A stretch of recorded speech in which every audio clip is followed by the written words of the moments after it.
Let's go. Live.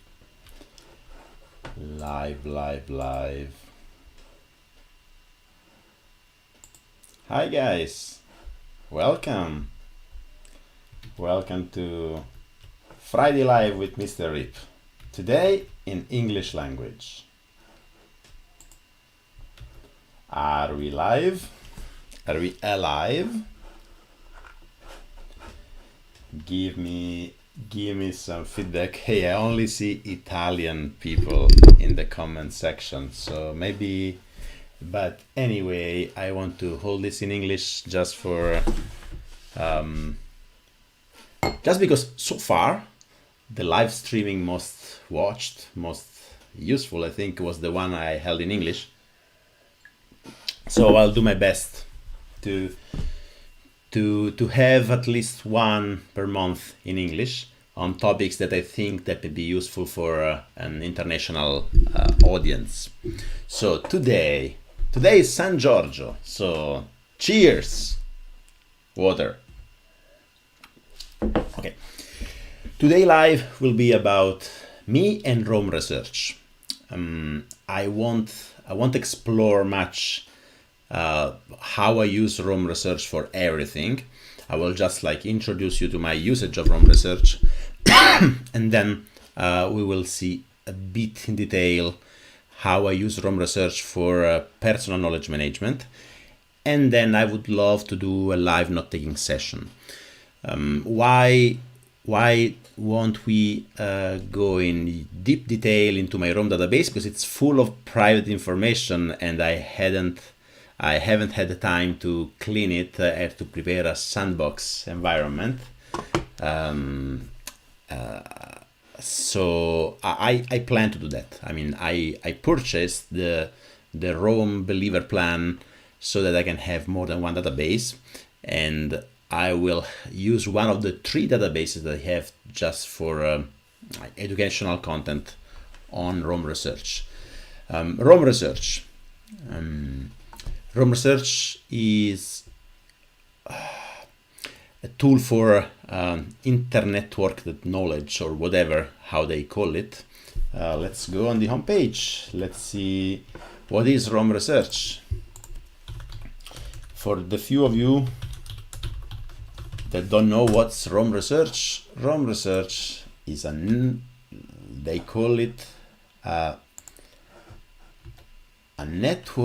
tool for networked thought, or whatever.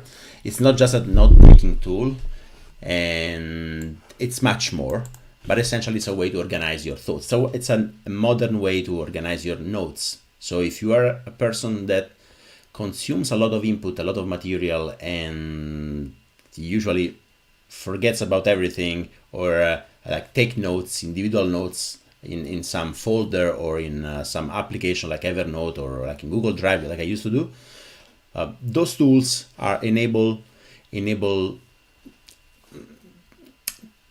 notes to stay in the same place together and get linked to one another. Rome is not free. Rome costs quite a lot, too much in my opinion. So that's the pricing, which is a lot. I'm not paying for it because I joined the beta before it was cool and I got access for free. But then when I decided I'm gonna buy a Believer plan, which makes sense. 5 years, it's like half the price if you consider, and I plan to use it long term. Then I got it paid by my employer, so cool. So I didn't pay. But if you're a cheap ass, if you're a cheap person, or if you want to reach financial independence, maybe you don't want to pay that much, which is 15 per month, which is not it's not cheap. There are alternatives. There are free alternatives. The best one is, of course, Obsidian. Obsidian.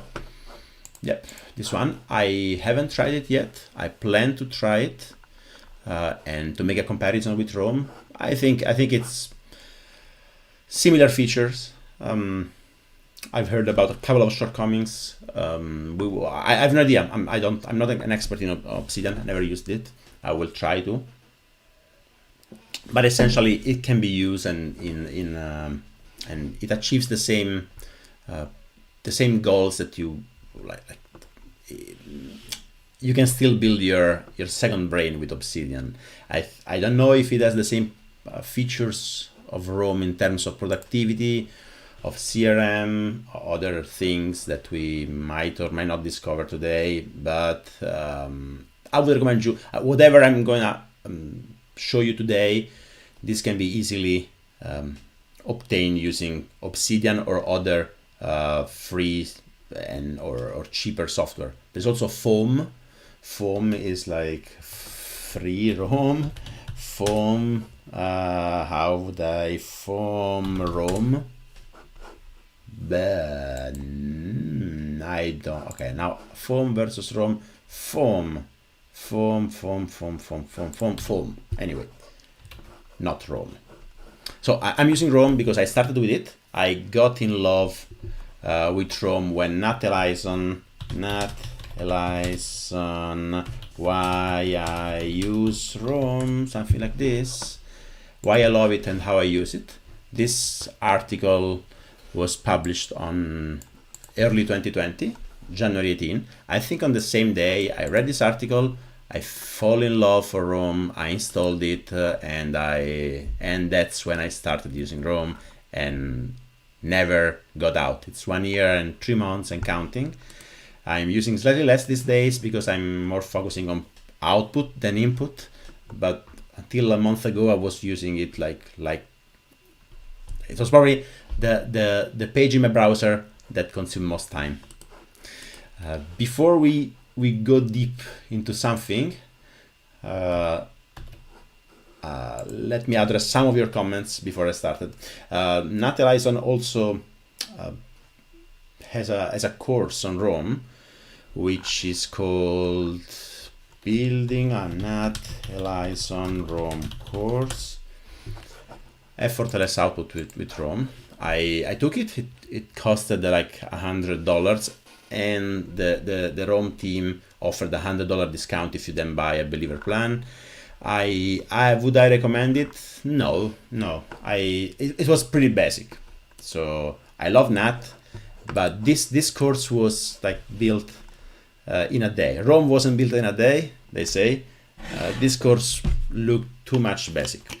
Of course, it was 1 year and something ago. Rome was still at the beginning, so maybe that was everything that should have been said about Rome. But I took the course maybe later. I paid as soon as Nat published it, but then I procrastinated a few months. And when I took the course, it seemed very, very basic, and so I would not spend money on a Rome course of this kind.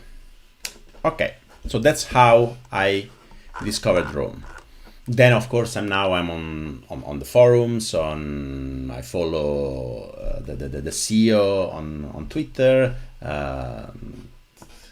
Konav, he's like pretty amazing. But yeah, it's a company I like. I would have loved to invest in Rome. They had a round of private investing, and I missed it. I didn't know it was around. I actually messaged Connor White Sullivan, the CEO, asking, hey, do you want like 50K? I want to invest in Rome.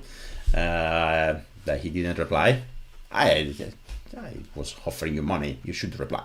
But anyway, let's address some questions before we start. Yeah, today is San Giorgio. Allora.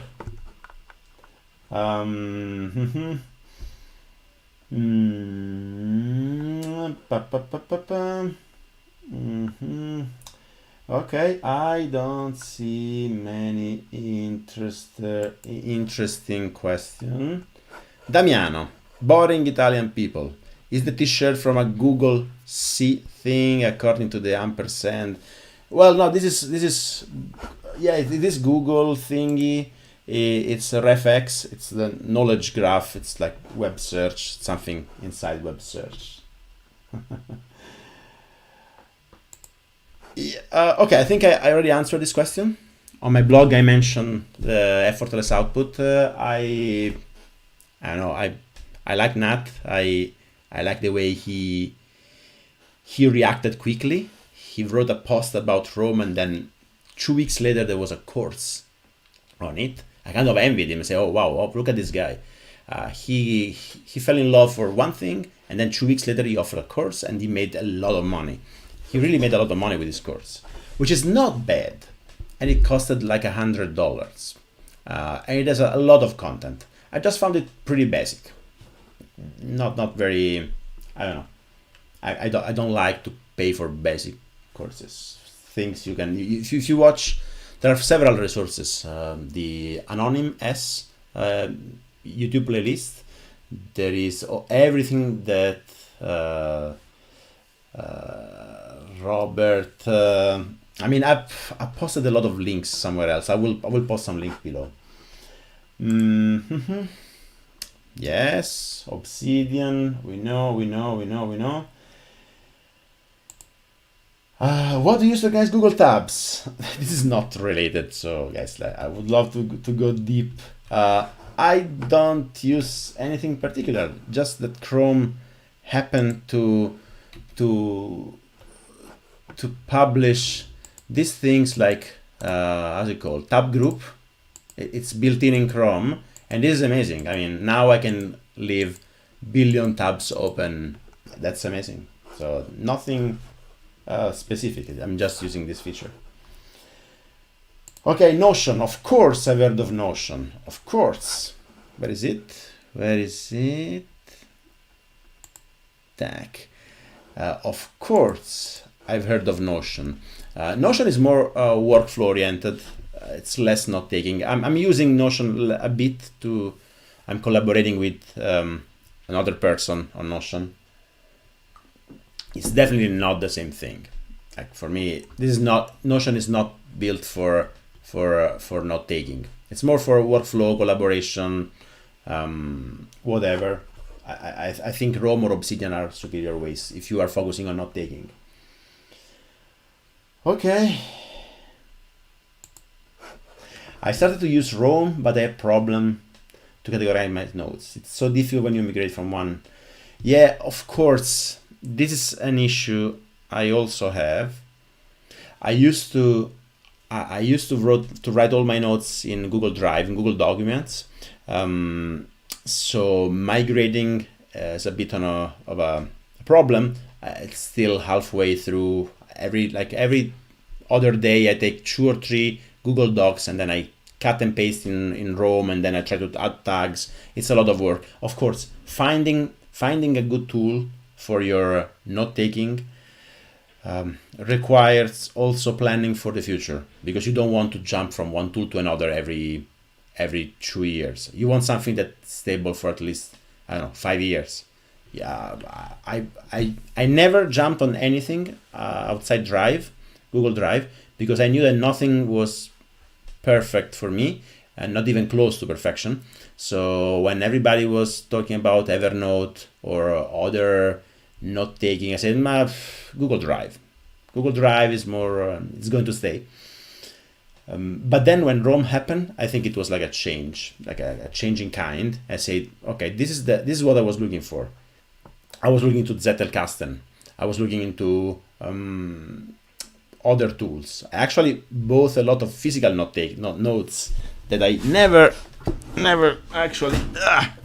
Yeah, here I have a lot of notes, note card, how's it called? Those things for my Zettelkasten that never saw the light. Well, I have like 20 written notes, but yeah. So the goal is pick your battle, like take your time, like pick one battle, pick one tool, and decide to stay for some time, because you have a lot of initial costs. So you don't want to start using a tool and then after 6 months change. Okay.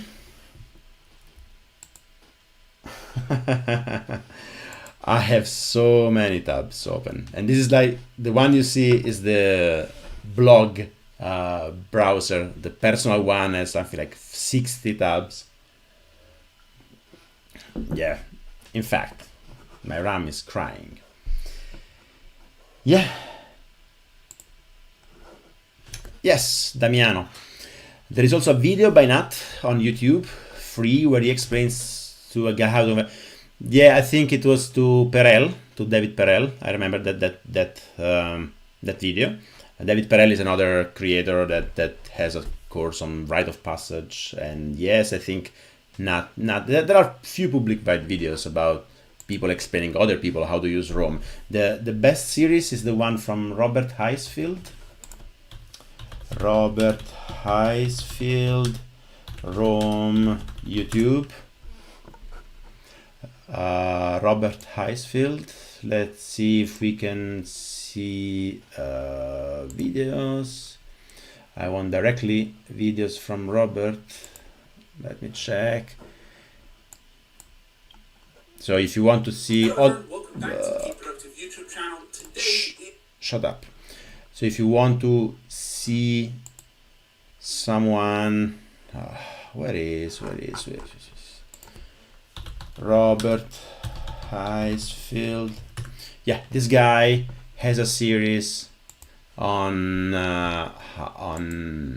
like deep dives into other databases, and the Rome tour with Mark Robertson, this historian. This is my favorite, part 1 and part 2. He explains a lot how this guy uses Rome, and that's an amazing how to. This is like basic deep dives into how other people who use, or like a researcher, historians, or other content creators, how they use Rome. Everybody uses Rome in a different way, and that's a bit like disturbing, because you have your idea. Okay, I think I found the perfect setup, and then you see someone else and say, "Oh wow, this guy has so many brilliant ideas. I want to get those ideas as well." But then you never start. So Rome research and other network tools for thought, they put you into the paradox of choice. I mean, you will have an infinite amount of ways to use the tool. So just try to get inspired, but then start with a model of how to use it, and then whatever happens, you will change over the course of time. Anyway, let's get started. Yeah, PKM is personal knowledge management. Personal knowledge management, which means how you manage your personal knowledge. One way to manage your personal knowledge is to not manage it. So like read books, watch videos, go to a university and study, and then try to remember everything. But we all know that there's no way you can survive just by remembering everything. I love to have a way to offload my brain, and to have a place where to take notes and let them communicate each other and get better at connecting the dots. So this is very useful also for production. So when I need to write about a specific topic, I can go on that topic page, and then I can see what's there. Anyway, let's get started.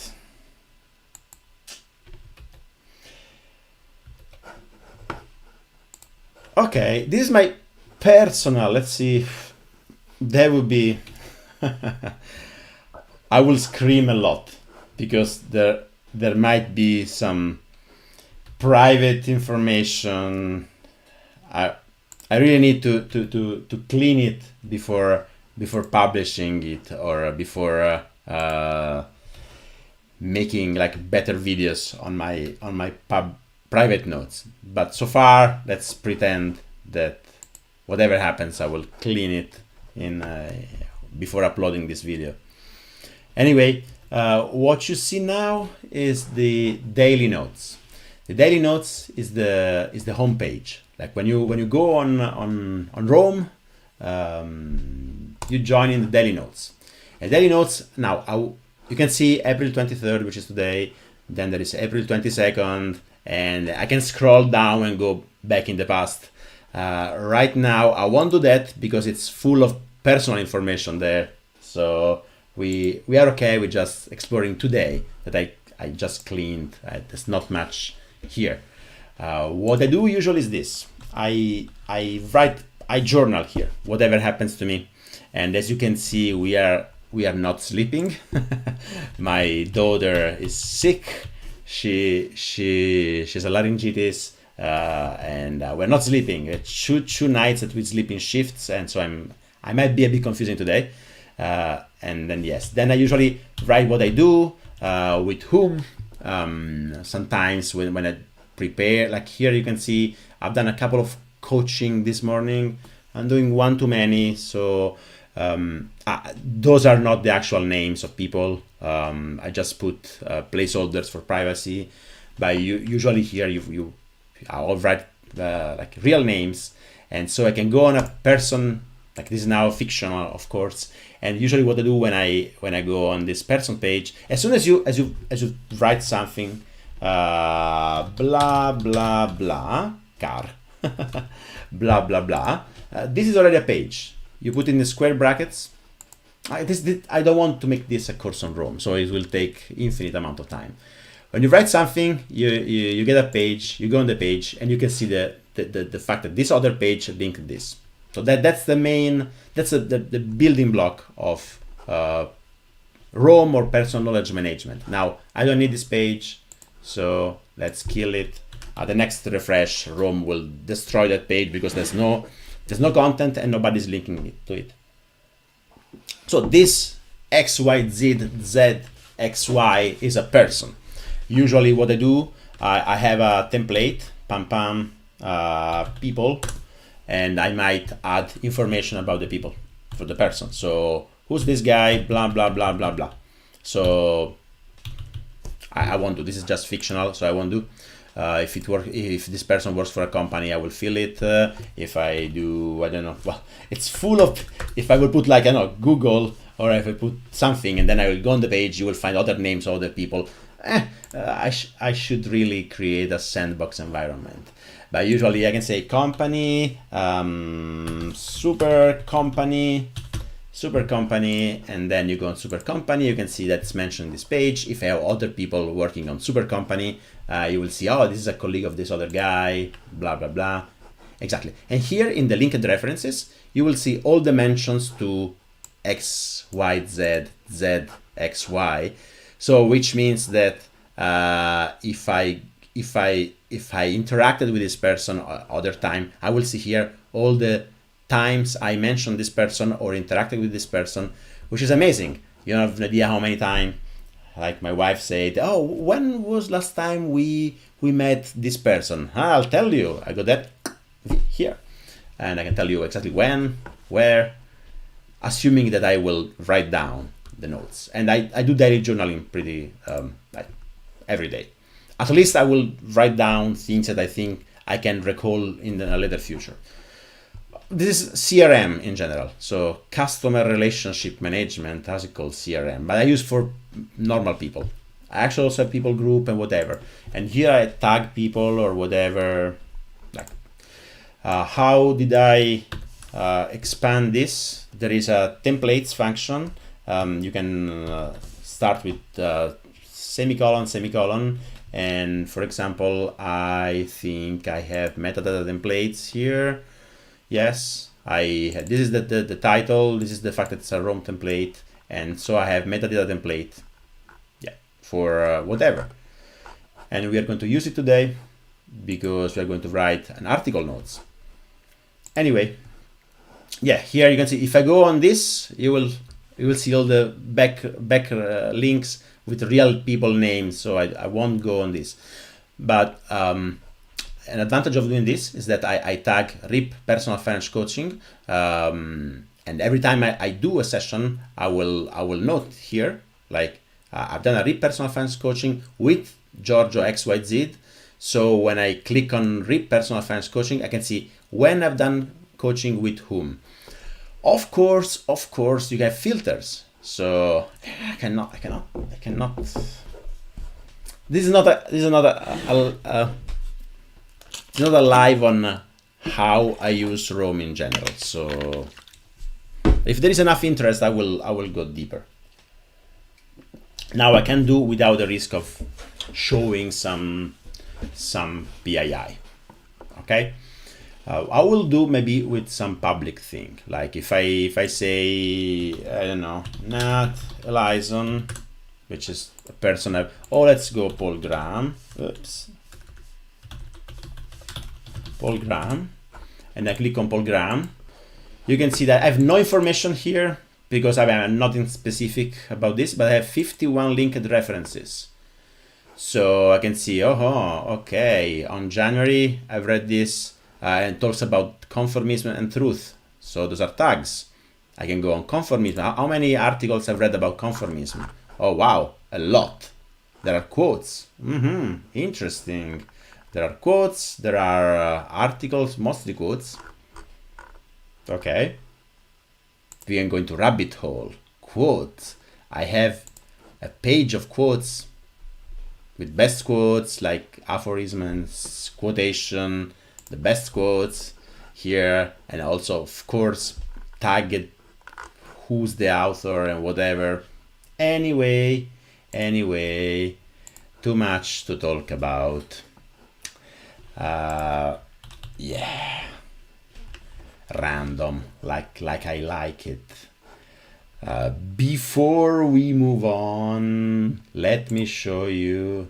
I wrote an article how I use Rome that we are not going to go deep here, but for example, I'm using Rome for CRM, so people pages, creativity, self-reflection, journaling, productivity, and that's amazing, and personal knowledge management, and I define several types of pages, which is how do planning and whatever. Too complicated. Back to note taking. Just giving you samples so that you can get in love with Rome or with personal knowledge management. Okay, so this is the daily journal. In the daily journal, I usually write everything that happens to me below a single entry, which is tags. So I will put, this is a journal entry. This is April 23rd, 2021. Why do this? Several reasons. I can do queries on this. For example, here I have a query. The query, in Rome you can have query and use Boolean operators and whatever. So on this day, I like it. It's like what happened on this day in the past. I'm journaling since 2014, 15. So it's like 7 years.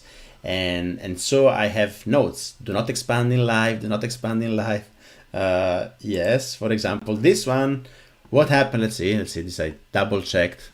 So what happened in 2019 today? Okay, Zurich, it's Tuesday. My mom and sister came. Mom and sister, I usually put the real name so I can connect. They went back to Rome. We laughed together and watched Game of Thrones 8:02 in the evening. What a waste of time.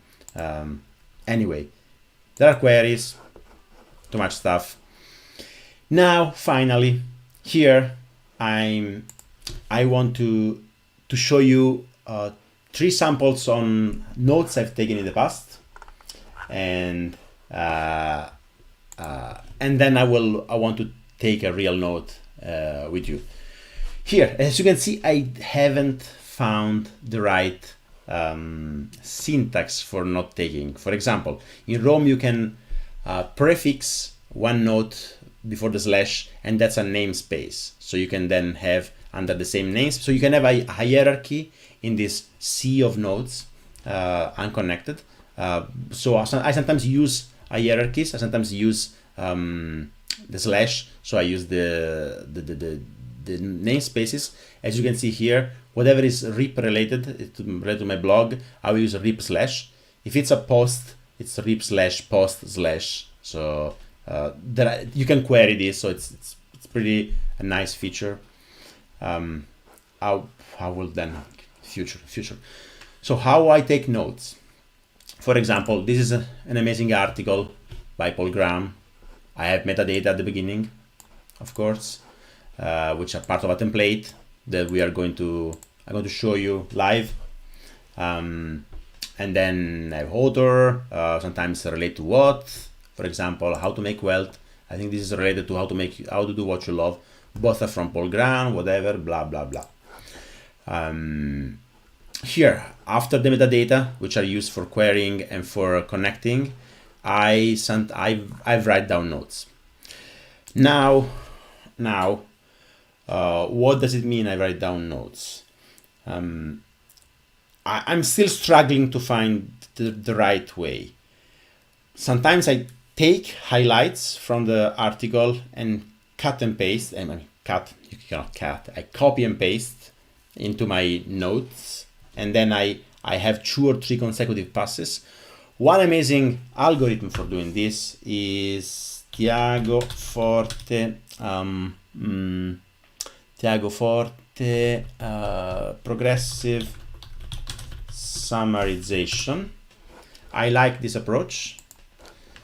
Tiago Forte is the author of Building a Second Brain, blah, blah, blah. And the progressive summarization is a technique, in his opinion, for finding discoverable notes. And the idea behind is that you do a multipass. So you pass one time and extract highlights. Then you pass a second time and highlights within a highlights. And then a third time. And then you write an executive summary. So a summary of what this thing is about. Now there's a lot of interesting things. The concept is that you should optimize for, you should balance discoverability and understanding, which means you want to be able to take a note, not for your today self, but for your future self. So you want to be able to get the note back into your brain when you most need it, which is not today. But at the same time, you want the note to be understandable. So if you start over tagging or making things too clumsy, in 2 years when you need it, you won't be able to get any information. But on the opposite side, if you make it too simple, you don't use tags, so you don't make it easily discoverable, you might never get back on this note when you need it. So you need to balance. This is an amazing article. I would totally recommend. The opportunistic compression idea, it means that you should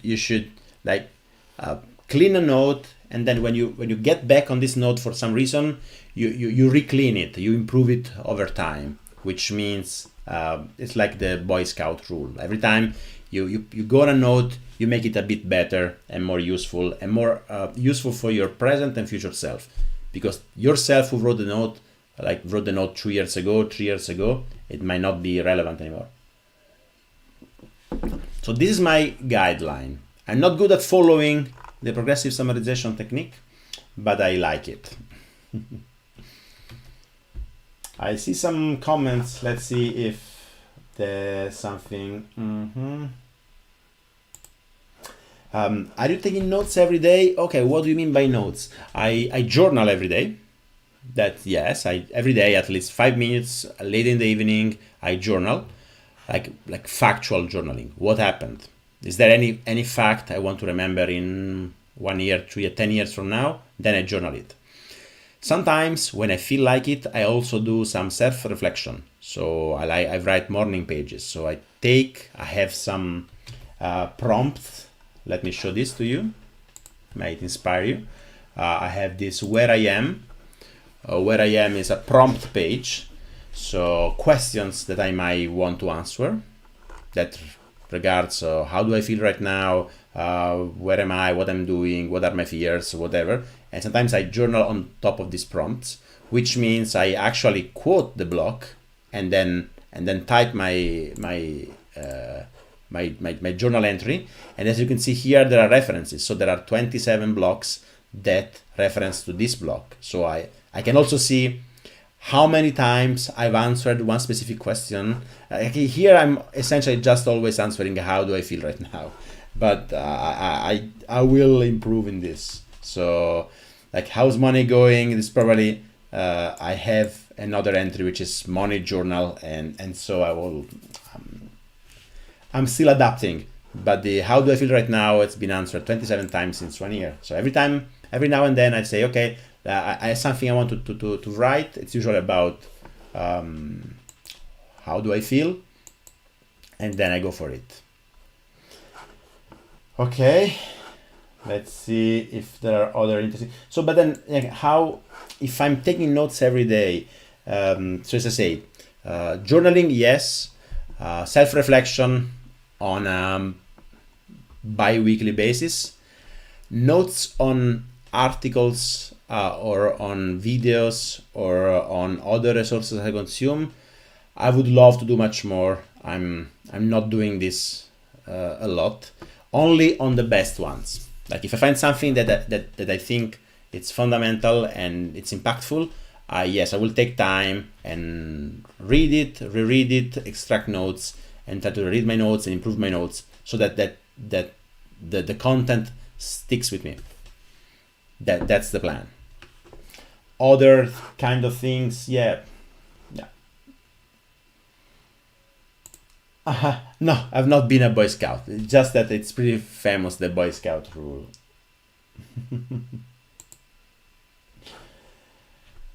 Heady Weather. Hey Rip, Italian living in Vietnam after 2 weeks binge reading your blog. I've learned a lot. Okay, thank you. Okay, cool. See you. Damiano, I know that you were waiting for this live. Instead of using hashtags, do you think which creating a page linked to a general page would be a good idea?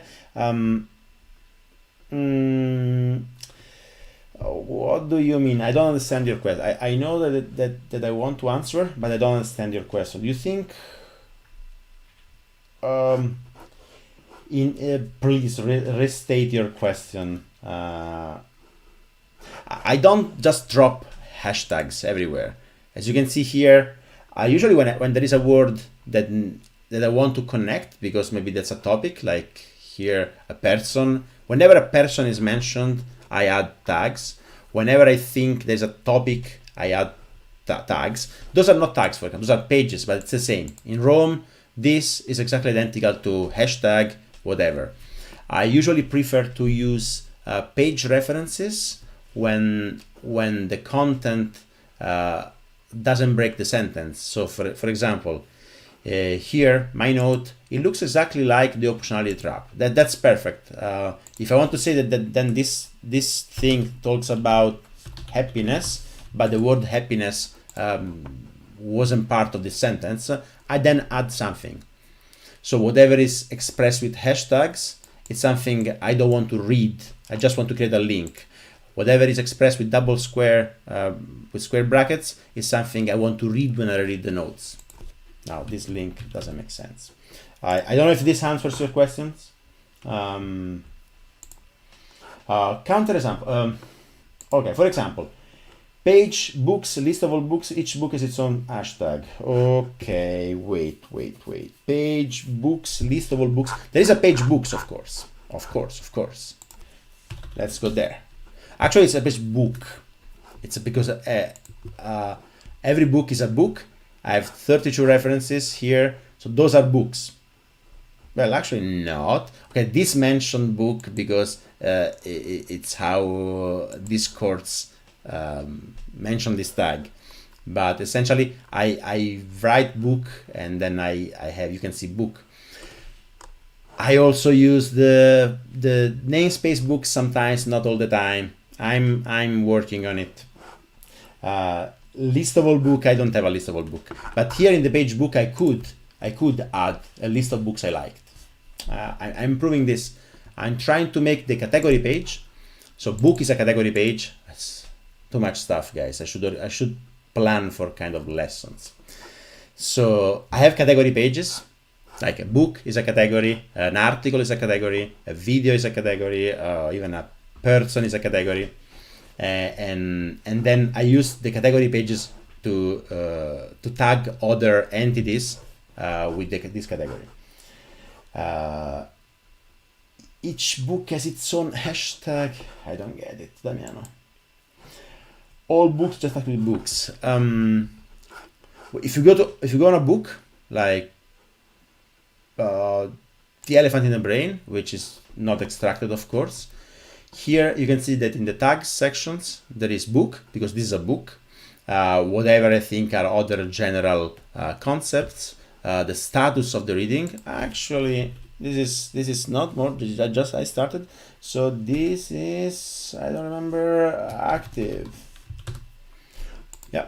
So I can also filter for books I'm reading, I've read, and whatever. Those are things which are related. And here I will write notes, of course. Oh, come on. Okay, this is very, very unorganized. Very, very unorganized. So how to do what you love. This is a note I took in September 2020. I'm, of course, changing the syntax every 2-3 months. So sometimes old notes have different syntax than new notes. And keeping the syntax coherent, it's kind of a mess. I have some basic rules, but I don't overdo. I don't want to spend too much time organizing the notes. I just want to invest the minimal amount of time in the management of this thing. So here you have author, URL, related, date of this note, when this note was taken, some tags, and sometimes the blocks can have more tags. Actually, now we will redo, we'll clean it. Now, is this my note or it's a highlight? I don't know right now, because in most recent articles, for example, I used to make it explicit. So when it's an highlight, it's not this one. Maybe I should go somewhere else. I should do, for example, Paul Graham, what I worked on, which is the most recent. And here, the syntax in 2021 is different. So here I do, I really do quote text, which has this syntax, like greater than, and then that's a quote. So this is a literal quote, while the rest is my stuff. Previous syntax was a bit more clumsier, which is the one you can see in How to Do What You Love, where I usually drop, I just copy the part of the articles, and then I will add my note when I want to add something. Still finding the best way, not sure it matters much, but with this way I can actually go on this tag and I can see all my notes. So if I want to say what are all my notes, like my snippets on all articles by this author, I can see all my notes. So I think this is a bit more powerful, but harder to read. I will never need, I don't know, how likely is that I will need in future to see all my notes on a specific person or topic. I don't know. But my note here, I just mean like sentences, not the entire. This is a note, an article note, very long. This is just a block note. Okay. Yeah. Very, very, very messy. Those are examples. Like this is a bit more recent about the book Designing Your Life. I've wrote like my notes about the first 2 chapters, and here you can see it's much more structured. I actually have several pages, and I try to write a summary. I add some picture, other things you can do. Whatever. It will take too much time to go into it. This is actually public. I think I copied this over the public database, which is where I should have done this this tutorial, this live video on. Yeah. Let's say that now we do what I wanted to do, which is I go on an article that I actually want to read and see and extract notes from it. Let's see if you like it. Let's see if you think it's useful. Let's go for it. This might be a bit of boring activity for you that are watching, but maybe it's useful to see how my brain works, how I read something real time and then decide to extract notes. Which syntax I'm going to use? I'm going to use the new syntax of having quoted block for extracting notes and then adding my content in between the notes. The article I want to talk about is this one. I don't see many people commenting. Are you alive? Is the stream alive? Stream alive? Stream alive? Ha, ha, ha, ha. It seems alive, but people are rightfully disappearing. Yep. Okay, so the article I wanted to read, and I'm using your time to read it, or else I will never find time, is this one, The Ultimate Guide to Deliberate Practice, which I think is a topic that should be on top of your list if you are young and you still need to grow your career on some specific field. Okay, as soon as I saw it happening, I saw this coming, I said, okay, this is the next thing I should read, and I haven't found time yet so far. So why I love this article? Well, I mean, why I decided to invest 38 minutes estimated time on this article? Because first, the source is Farnham Street. Farnham Street is one of the best blog ever in knowledge management and in critical thinking and mental models, cognitive biases. This is one of the best sources. So I have high expectations that this is going to be an amazing article. Second, I love the concept of deliberate practice. I've read part of So Good They Can't Ignore You by Cal Newport. And I totally agree that deliberate practice is what will boost you in your field. And now we're going to see this guide, and then we might decide that it's actually bullshit or it's not. So I have high expectations for this article. It's very deep, and we're gonna read it together. Okay. Oh yeah, there are. Okay. There's a page called GG Big G, which is good game, Big G, and this is like the page you want to read. This is the Hooli page.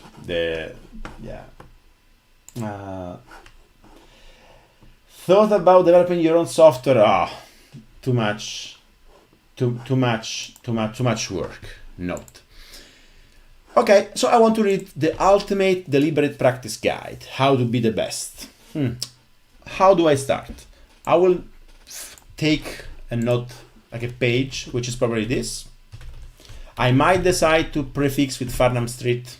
Let's not do it at the beginning. I can always come back later. And I created a page, the Ultimate Deliberate Practice Guide. This is an article, so I will create a metadata template. So this is, of course, Shane Parrish. I can also add Farnham Street. So here what you can see, word prefix, postfix with double, how's it called? It's not a colon, no, it's a colon, yeah. With double colon, those are called attributes. Attributes are exactly like tags, but they are working on special feature. So they apply to the entire document, not just to the block. So I assume that if I add something here, blah, blah, blah, and then I will add, I don't know, happiness, then I assume that if I search for author, this guy, and happiness, I will find this article. It's not implemented yet in Rome, but they're working on making metadata. So those which are called attributes, like more powerful. So I will stick to this, even though so far it's not very interesting. a guide on deliberate practice. Okay, another thing, if I want to really bind this to deliberate practice, I can actually add this to the title. It will make a bit clumsy. I don't love it, but it's actually pretty powerful, and I'm starting using the fact to have a page name that includes another page name and actually explicitly linked this way. So if I go on deliberate practice, I will find this page, as you can see, even if I have never mentioned this.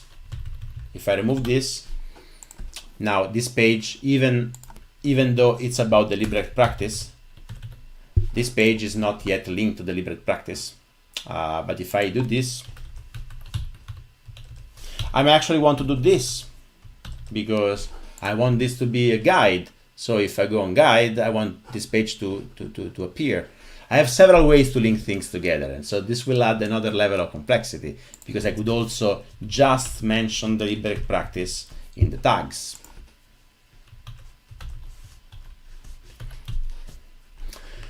Anyway, who cares? A guide on what? Deliberate practice.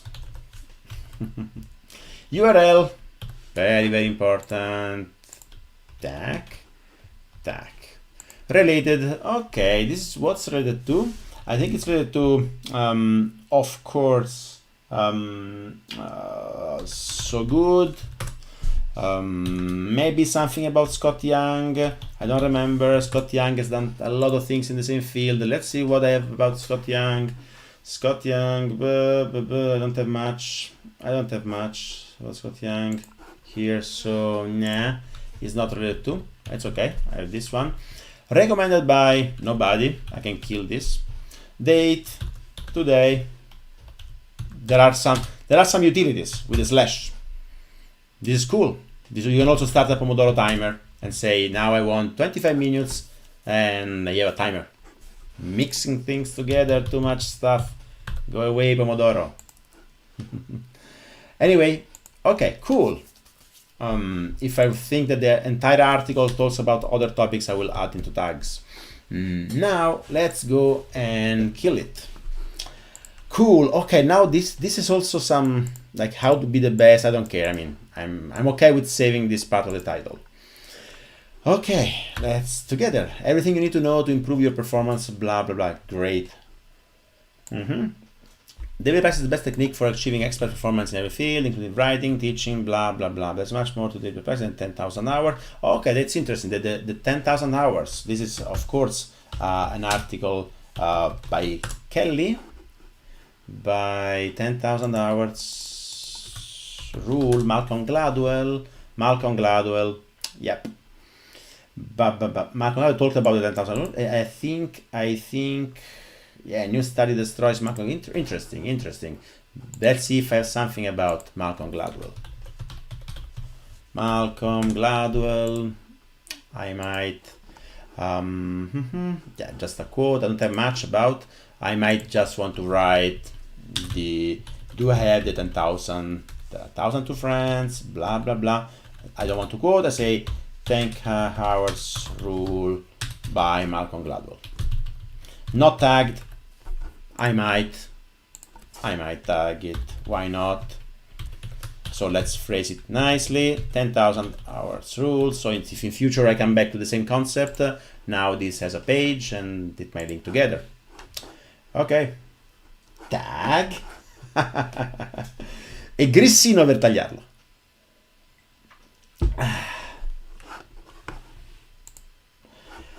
It seems you want to perform a transformation from engineer to designer mind. Yeah, maybe. Kind of. Not exactly. Okay, let's go. Let's take it. Let's take it down. Yeah, cool. What is deliberate practice? Engaging the creative process, we feel more alive than ever because we are making something and not merely consuming, masters of the small reality we create. In doing this work, we are in fact creating ourselves. Robert Greene Master. Oh, okay, right. Also, Robert Greene talked about this concept in Mastery. Yeah, might be related. Might be related. Mastery book. Did I wrote something about this book, or is just I just mentioned somewhere else? When did I mention it? I mentioned it here. Mad Scientist Against Goals, Pro Habits and Mastery. This is an amazing article by Mad Scientist. Yeah, and he wrote in book Mastery. Robert Greene states the only real impediment is to this is yourself and your emotion. Blah blah blah. Okay, now I don't want to go that deep. So that's how a rabbit hole is created. Like you find connections, and then you at one point you say, okay, I have these 3 ideas in mind, and I want to write something about my elaboration on top of this. I'm not going to do this live, and we didn't start reading the article yet. So Book Mastery talks about it. Talks about deliberate practice. DP is not deliberate practice. I won't tag it again. I don't care. Yeah. Okay. Across every field, deliberate practice is what. If you want to follow this article, I don't know if I put a link somewhere. Let me check if I put a link in the description. You might be interested in following what I'm reading. Let me check. It's hard. I mean, it's tough to go. Okay, it's too complicated. Back into this. Anyway, I think you will find it if you search Farnham Street deliberate practice. You will find it. Before we move on, it's a mess. I didn't sleep. I didn't prepare. It's a mess. But you like it. I know you like my messy way of living. Do you join your conversation too? Damiano, you have the tendency to overthink, but let me try to answer. Sometimes I do this. Yeah. If I have a good conversation with a friend or someone I didn't talk with for a while, I will write down. I had a phone call with this person, and maybe he talked about this other person. Yeah, whatever I think it's relevant for the future self, for my future self. So that's the goal. I don't want to be an historian of my own life. I will never sit in front of TV and read, hey, I talked with this guy on September 2017 or whatever. I just want to note what I think can be useful to my future self. So that's driving everything. I hope it's clear. No. I think I have a Chrome extension. I don't want to overdo things, but I will try this. Thanks, Elena. I think for me, it's not that hard to copy and put things into my notes. I'm usually reluctant to having too many dependencies. If I install 20 tools, I will have 20 dependencies, and as soon as one goes unmaintained, I will have to, okay, let's get rid of this. But I mean, I might need one such an extension. I will check it. Eloquent, good. As Rome extensions, I'm using a couple of them, but not time today. Yep. Okay. Interesting. Okay, deliberate practice. There is the word deliberate and the word practice. Okay, practice means preparing. It's the act of repeatedly perform certain activities with the intention of improving a specific associated skill. Yeah, we rehearse what to do in a low pressure situation, so we will be better when we use a skill in situations where something is actually at stake, such as competition, workplace. Although the definition may seem obvious, it's crucial to distinguish between doing something and practicing it. Okay, because so far, practicing something is doing something. So if I take my guitar and then I practice it, am I doing deliberate practice or not? Let's see. The key distinction between doing and practicing is that we are only practicing something when we do it in a way that makes us better at it. Or at least with that intention. This seems to be crucial, even though I'm not sure it's noteworthy. But let's do it.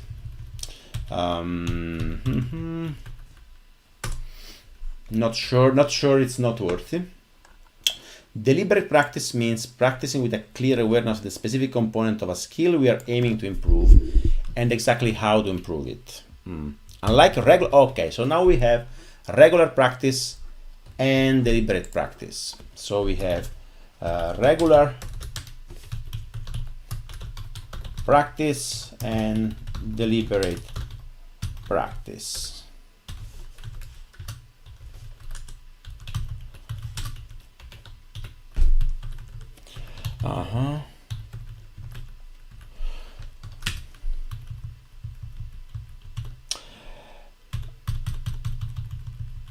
Okay, this I think is the central topic.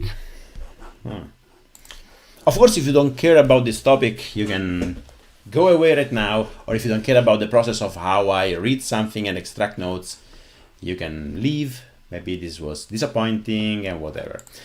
Like in which we work on a skill by repeating it again and again until it becomes mindless. Okay, laser focused activity, unwavering attention to what we are doing at any given moment. Okay, this looks like interesting. So my understanding. Regular practice. Now I think this might get like the dignity of a page of its own. So if in future I will find this concept again, it's tagged. So regular practice.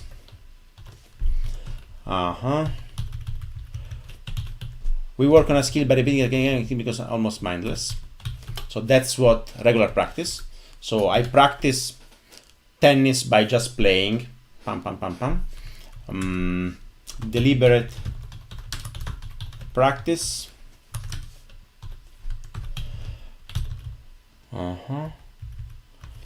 Laser focused activity.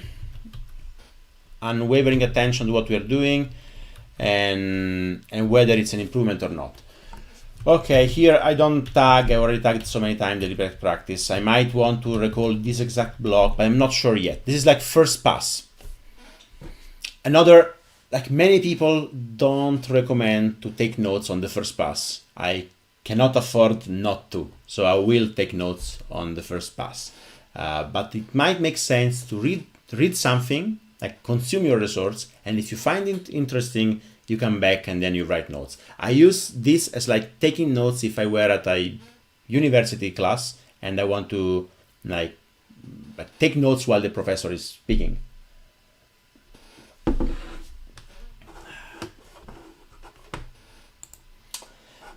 Stefan, okay, I think Alessandro Hertz answered it. PKM is personal knowledge management. Okay. Then before moving on, I usually stop at one point and like stare in the ceiling and say, before I move on, what I'm expecting. How can I see if I learned enough from what I read? A good way is to practice the Feynman technique. The Feynman technique. Never quoted the Feynman technique? Okay.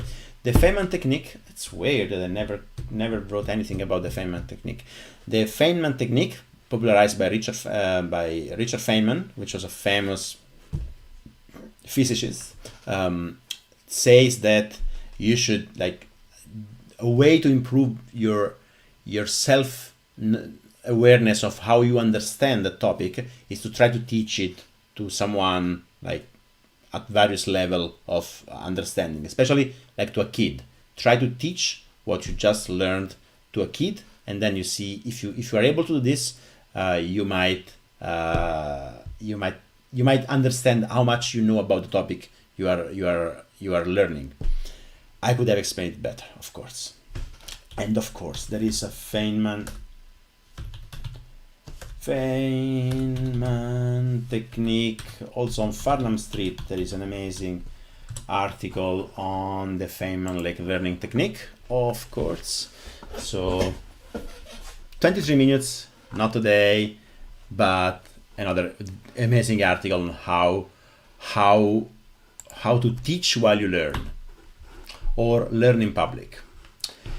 So why I say that? I say, okay, did I really understood what this sentence means? Regular practice is when I work on something and repeat it until it becomes mindless. Deliberate practice is when I'm laser focused. Oh, let me try to anticipate what I'm going to read. I can work on tennis. Let's say I want to learn how to play tennis. I can go and play tennis like a lot against friends to try to become good, to get better. On deliberate practice, I probably want to learn individual skills like how to serve, how to do a volley, how to play from like close to the net, or I want to train other aspects. Maybe, I'm not sure. Let's see, let's move on. Okay. Jeff Colvin summarizes deliberate practice as such in talent is overrated. This topic interests me. So rabbit hole, talent is overrated. It's a book. I'm not going to buy another book before I have many signals. Anyway, deliberate practice is characterized by several elements, each worth examining. It is activity designed specifically to improve performance, often with a teacher's help. Okay, that's new, that's cool. It can be repeated a lot. Feedback on results is continually available. It's highly demanding mentally, whether the activity is purely intellectual, such as chess or business-related activities, or heavily physical, such as sport, and it isn't much fun. Okay, cool. I want this. Maybe I'm taking too much. I will cut. So, of course, this Jeff Colvin, it's interesting. I don't have a page for it, so I never mentioned this guy. So, talent is overrated. It's a book. So, this guy, I add this. I might want to go here and maybe add a book. If in future I want to read it. Book. It's a book. Author Geoff. Where is it? Jeff Colvin. I don't care. It's enough. I leave it empty. Okay. And here this is a huge quote that I like. But it's a quote within a post, so I don't care. Several elements. A teacher's help.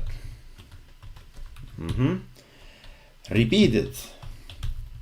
Feedback. Highly demanding and isn't much fun. Did I improve my knowledge about deliberate practice? It seems like almost every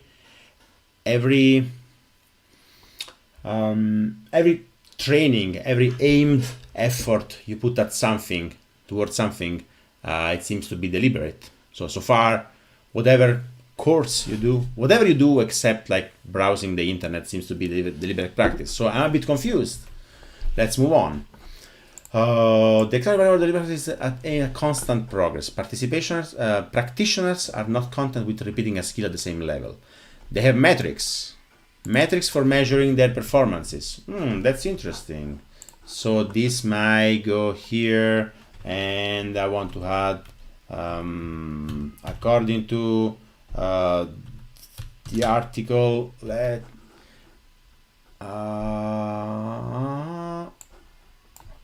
those are really messy notes so far. Metrics. Metrics is a keyword that I use several times, so I want to add this here.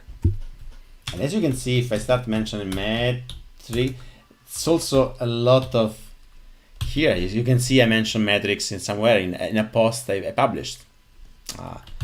It's a lot of PII also while I type for some page, because there are pages in my database.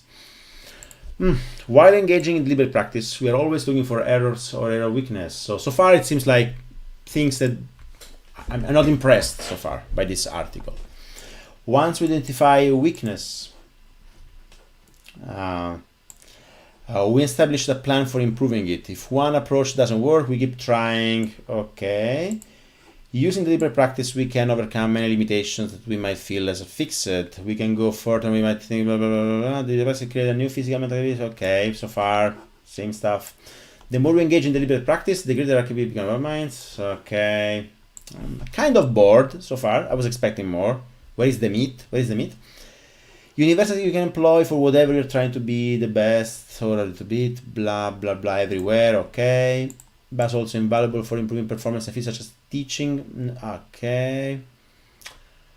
Okay, not impressed. The key in any area is to identify objective standard for performance, study top performance, and then design practice activities reflecting what they do. This is amazing. This is a note I want to take. The key in any area is to identify objective standard for performance, study top performers,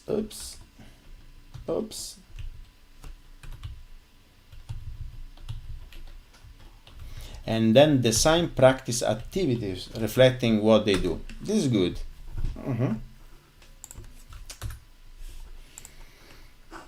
Okay, let's move on. Recent decades have seen dramatic leaps in what people are capable of doing in many fields. The examination of this is that we're getting better at understanding and applying the principles of deliberate practice. As a field advances, people can learn from the best, blah, blah, blah. I don't click on this. The result is that now average high schoolers achieve athletic feats and children advance to levels of musical prowess that would have seemed unthinkable centuries earlier. Interesting. I'm not going to extract this at the moment, but I think the message I understand here is that thanks to the availability of what other successful people in some fields we have today, we experience with some data support that maybe are linked in the link there.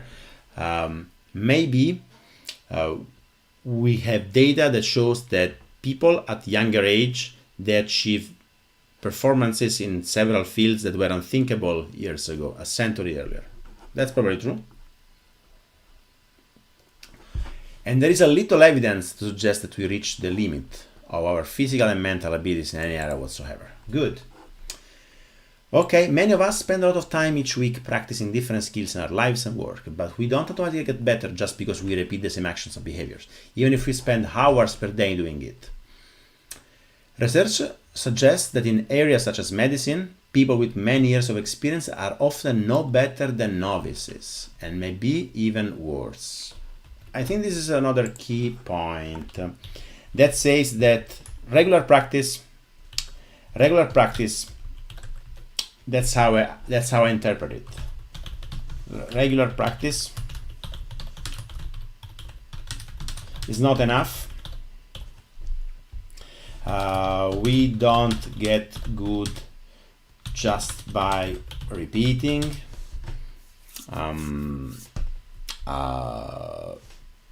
But we need to be laser focused.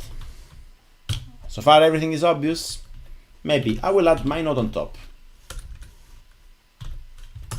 My note. Here I consider this just me restating things, and here my this seems obvious. Not sure it adds value. I'm sorry, maybe in the end this article is shit. It's not noteworthy. I was just expecting a great article. Maybe something is coming. If you want, okay. If I weren't doing this for this live streaming, I would say, okay, so far I'm not sure this is good. I will put a bookmark here to come back when I Control F and see. Let's see what else is here. The elements, methodical, uncomfortable, mention to books, rest and recovery time. That seems interesting. Constant feedback. So it seems that the key elements that Shane mentioned, they are explored. They are like explored in detail. Intrinsic motivation. Okay, lifelong process. Okay, so it seems still a good article, so worth going on.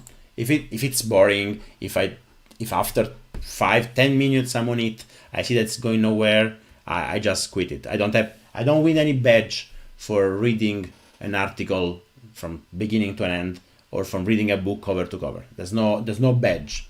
So if I find something not impressive, I will just drop it. Okay, here, this is like, even the author made it bold. If you want to improve a skill, we need to know what exactly has to change and what might get us there. Otherwise, we plateau. That's interesting. It seems obvious. It probably is obvious, but what's the point? Do I ever experience plateauing in some skills? Of course I do. Even if maybe I will keep doing my English spoken language. It's this level since a couple of years. I don't think I'm improving much. I'm just talking in English. Am I doing deliberate practice? No. How could I improve my English language more? In which way? Probably this article will explain why, but I can see that I should be more laser focused on some aspects. Maybe I should focus on grammar or on pronunciation, or maybe take a course to improve my level. Let's see. So far, everything seems obvious. Some people will tell you it's only possible for anyone to improve at anything through deliberate practice, and then it's sort of the practice is a waste of time. This is an exaggeration. In reality, regular practice works for reinforcing and maintaining skills. It can also help us improve skills, particularly in the early stages of learning something. Okay. Of course, it says that regular practice is not bad. So here, it's not enough. I would also say, this seems obvious. I would also say regular practice is good, but not enough. I can say we can improve through regular practice, but at one point we plateau.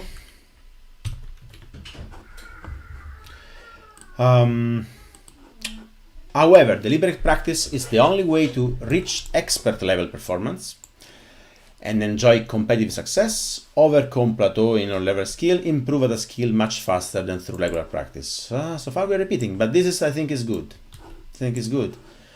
I will drop notes here.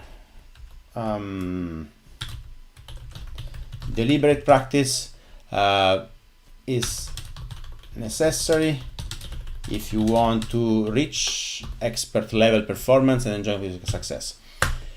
For example, if you are doing this for your career, if you're a software engineer and you want to get good, you want to get the best in your field, can you just go there by doing regular practice? 1 second, I think. Yeah, okay, fixed. My daughter was crying too much. Okay, let's go to the meat. Well, I was saying, people contact me to say, hey, I want to become a great software engineer. I'm working on my side project, but I'm going nowhere. I don't know how to grow.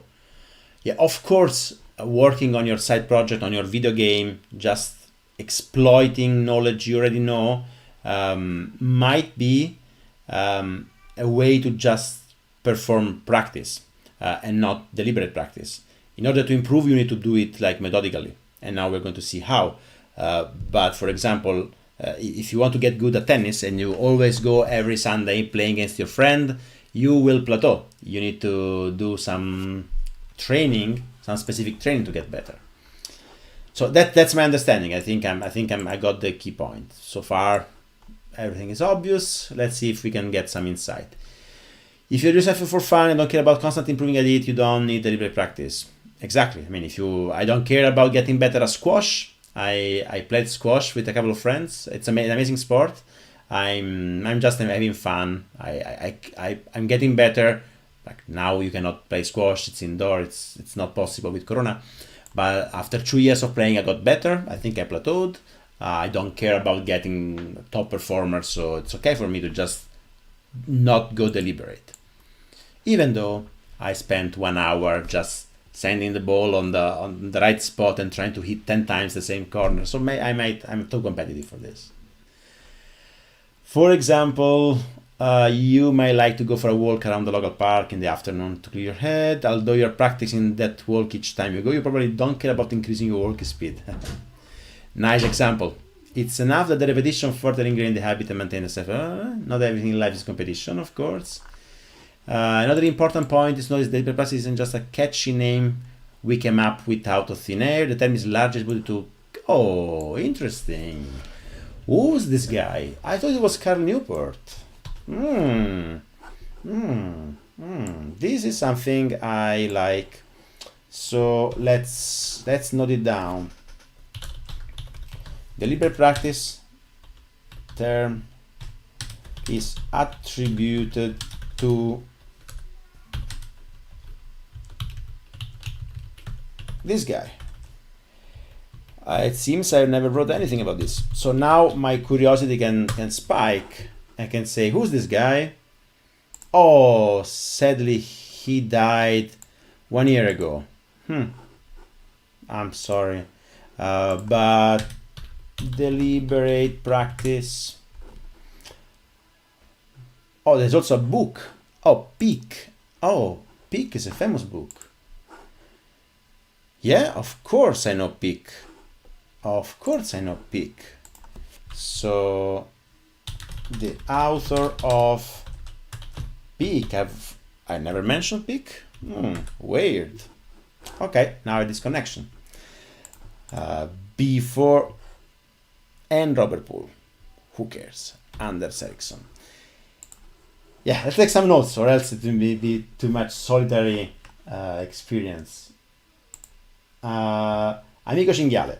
Coming to the heart of the matter, how do you retain the acquired knowledge? How often? In which way? It's a continuous discovery. It's a continuous discovery. In which way? It's usually this way. I'm taking notes on some topic, I discover connections, and then I go on that connection and refresh my knowledge. I will never be able to resurface this. Now we are exploring a topic I haven't written many notes about, but as soon as we will extract some pieces and will tag with some keywords that I think they're meaningful for the note, I will go there and see what else I've read or written about that. Now we are only moving in the field of what I've read or listened or watched about something. One day, when I will write much more of my own content, I have the project of putting in Rome all the articles on my blog, which is a bit of a mess. But then I can see, I've talked about this concept in this article or on this self-reflection. That's amazing. So that's the main way. Amico Cinghiale, if you keep retaining informations after a while, you're gonna need more and more time for retaining instead of acquiring. And I think it's very, very passive. No, I don't spend time in retaining. What do you mean by retaining? In recalling, you mean I put stuff on Rome, on my database, and I create connections. I don't spend more time. But when I read something new and there are connections, I sometimes want to explore, especially when connections are new or fresh. After I've read 10 times the same note about a topic, then that's part of my subconscious. I can quickly mention you, the work required to have an opinion, or I can quickly mention you, there are like, This is Water by David Foster Wallace. There are things they are part of my identity, I think, at one point. So I don't spend much time retaining. It's pretty constant time. You mean this? No, okay, so you meant retaining in the brain. I don't care. And if you think about it, finding one node through another one, it's a way to do spaced repetition. It's a way of. it's less random, it's more driven by my interests, but it's a way to do spaced repetition. Do you suggest to use Rome for a PhD? Oh yes, like researching. It's actually called Rome Research. It was born for research. Like this is amazing for research. You can do bibliography, you can do a lot of things. Yeah, but probably you can do the same with Obsidian. So think twice about spending money on this tool, which it's expensive. So the question is also, is it possible to write math formulas or is a LaTeX extension? Okay, if you want to use Rome to write an article with formulas, not sure. I think there is something. Not sure how standard. So LaTeX in Rome Research. There is Rome LaTeX. Yeah, there is. And by the way, this channel, Les Christophs, is made by two sisters which are very young, and they do things that they're not. I mean, they use LaTeX in Rome, and this little girl, this is crazy. Like, this is amazing. That's actually what the article was telling us before. We have kids like age 10 that will tell us how to use Rome and LaTeX. This is like amazing. So yes, there seems to be, LaTeX for Rome from Nomadical. You can find it. There is something. There's extension for everything, of course. Did you ever follow this approach to take notes not in front of a PC? I mean, using a mobile tablet. If I read an article on mobile, I will then probably bookmark it and remember to do it on front of a PC. It's a kind of a problem because I'm spending too much time sitting on a PC. Maybe this can be fixed by using like a laptop on the balcony or a tablet somehow. I think it's harder to take notes on a different device. Another device I use to take note is like paper. Like I read a book and then I write, I underline, and sometimes takes notes on the margin. Like, look at this. You can see I take notes on the margin. Then, of course, I sit and take a chapter and extract notes, like copy or something. It's not easy, but it actually helps in retaining more information. I think I got a lot from this book. It took me 3 months to read it and extract some notes, but I think I have it. I mean, I don't care about reading 1,000 books. I want to read the best books over and over again.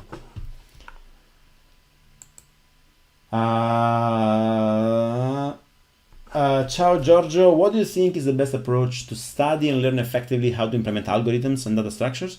Do you think Rome could be applied to this? Not sure.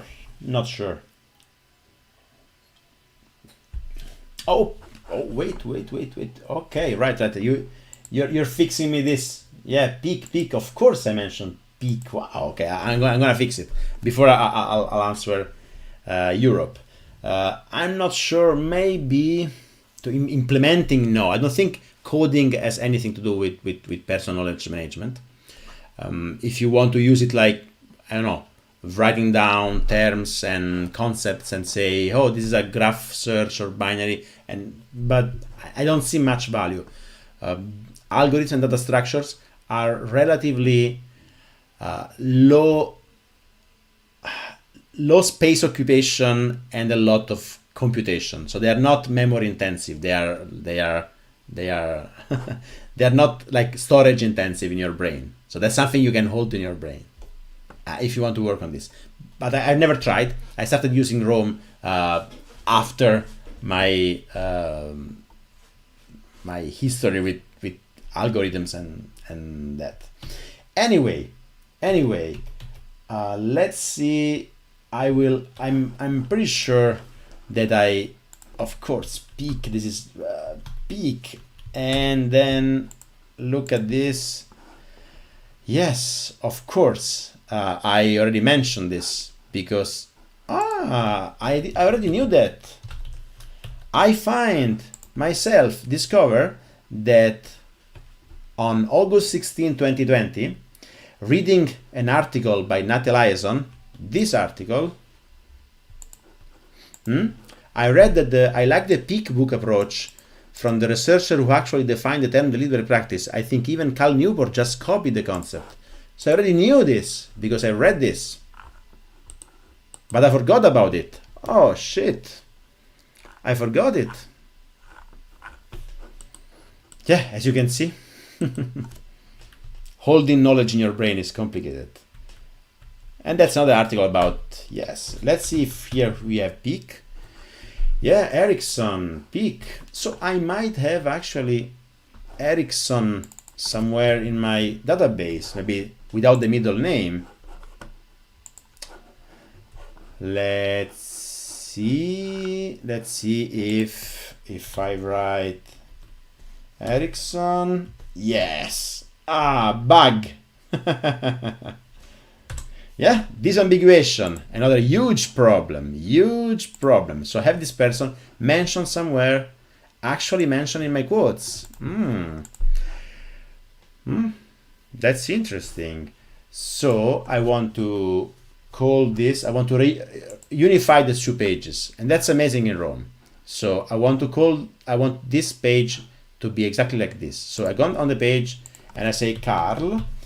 Now Rome will tell me, hey, this page already exists. You want to merge the pages? Yeah, sure. Boom. And now I have all the links from one page and the other one joined. Now there only exists one page. So now I can kill this. Yep. We still have one thing to fix. We still have the page peak, which is empty, so it's going to be deleted by the next refresh. Cool. That's very messy. I should have prepared better. Much better. The same question in mind about algorithm. As I said, I don't think it's very super useful, but you might try. Elena, I used to pay for Rome a little less because I'm a student to write my thesis. Now that I'm watching you, kind of miss it. Too expensive. Yes. Hertz, I passed pseudocode on Rome sometimes. There's actually even a syntax for coding. There's actually even you can write JavaScript on Rome, and that's actually getting executed. You can have JavaScript extension. There's a syntax. There's a way to write some code in Rome. I don't use it, not much. I've written a bit of CSS and JavaScript to make some special tags that get highlighted or background color because I wrote my own CSS here, like the coloring part, tag style. So if I have tag like tweets, courses, or my note, articles, those get a different whatever styling.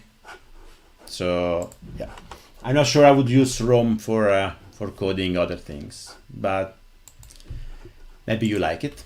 So yeah, so I discovered that I know this Carl Anders Ericsson is the author of Peak. Now that it refreshed in my mind, maybe next time I will know it and won't forget it.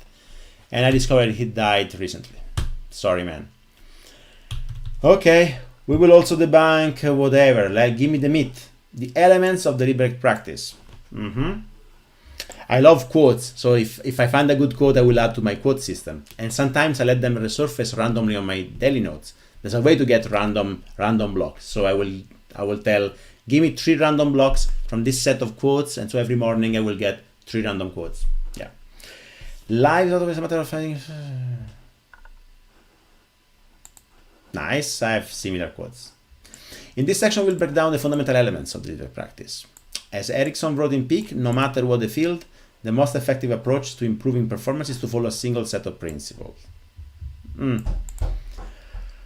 Okay, so now I don't think we have enough time to go deeper. I should prepare myself better for the next live on this topic. But given that the vast majority of voters in a poll I've done recently say that this is not the main concept, the main argument that we want to follow, I might reduce this critical thinking, personal knowledge management, but I really love it, so I want to do much more. So I will fight internally and see where it goes. But for today, I think that's enough. Let's finish here. I hope that it was somehow useful for you.